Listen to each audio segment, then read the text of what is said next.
Jerry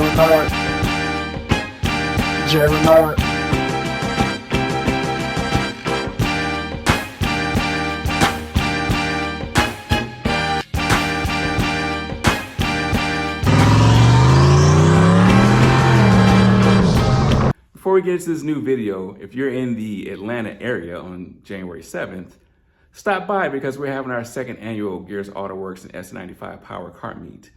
Now, starts at 2 o'clock. If you want more information, send me an email, sn95pow@gmail.com. If you're on Instagram, hit me up at SN95Power. What's up, my people, and welcome to the SN95 Power channel. It is a bone-chilling minus 33 degrees out here, wind chilled. But hey, I'm a soldier, and I'm here to give you what you want. Now, this video is a highly anticipated video, and I'm just gonna push through and get this video out for y'all on my Christmas Eve drop. So let's get into the topic. Let me stop right now for a second. Before y'all start skipping through this video, let's be clear on what we're talking about. This discussion is for production engines that were equipped in the 4th generation Mustang, AKA the SN95. I know everybody loved Coyote motors, but they were not OEM equipped, 94 through 04 Mustangs. Cubic inches are good, but the 5.4 was not a OEM equipped motor on the 94 through 04 Mustang. Speaking of production motors, let's go over the two motors that have been eliminated thus far. First to get the boot was the Essex, gosh, I hate saying that, 3.8 V6 engine. I always feel like I'm saying that wrong. Next out was the 4.6 4-valve V8 motor. Now, let's be clear. I think both of these motors have their strong points to build off of. The 3.8 motor can take a beating, and they're plentiful to replace if you need to. It's a cheap motor to learn how to drift or race or anything you need to, really beat up on. It's an easy motor to get and to just send it.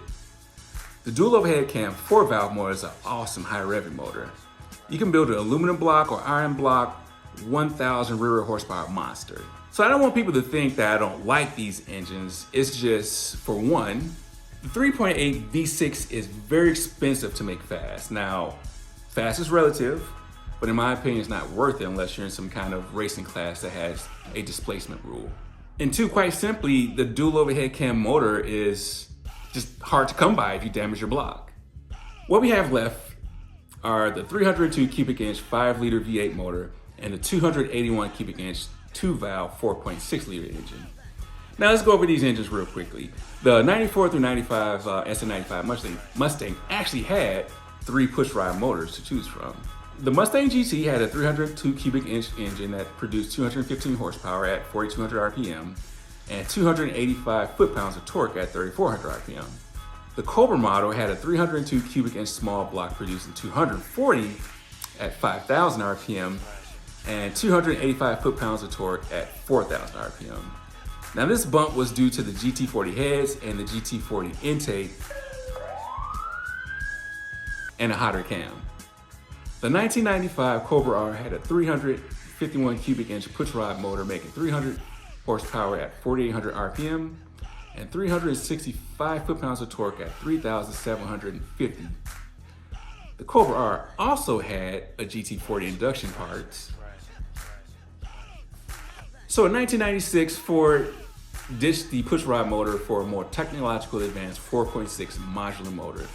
The 281 cubic inch 2-valve 4.6 liter GT produced 215 horsepower at 4,400 RPM.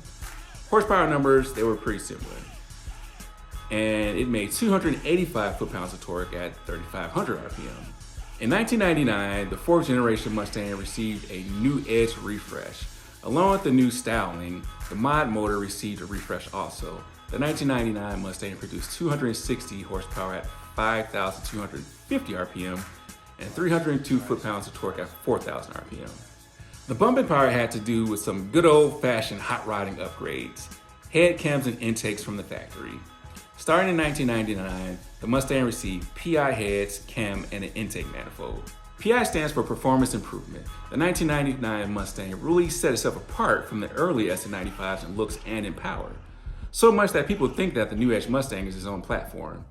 Now, I'm not going to be the SN95 police and tell you not to say a new Edge isn't the SN95, But please don't go around correcting people and saying a new Edge is not an SN95, because you're wrong. It is an SN95. So now that we have our last two engine platforms, which motor is going to get the boot?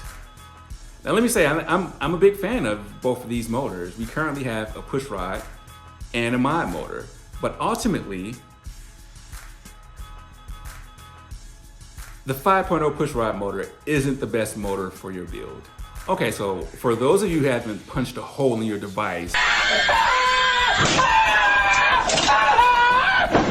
let me just explain. Both these motors in stock form have some of the same shortcomings. Both these engines are limited to about 450 rear-wheel horsepower. Now, a bunch of you are going to say, I know a person who pushed a stock 5-liter Mustang motor to 600 rear-wheel horsepower.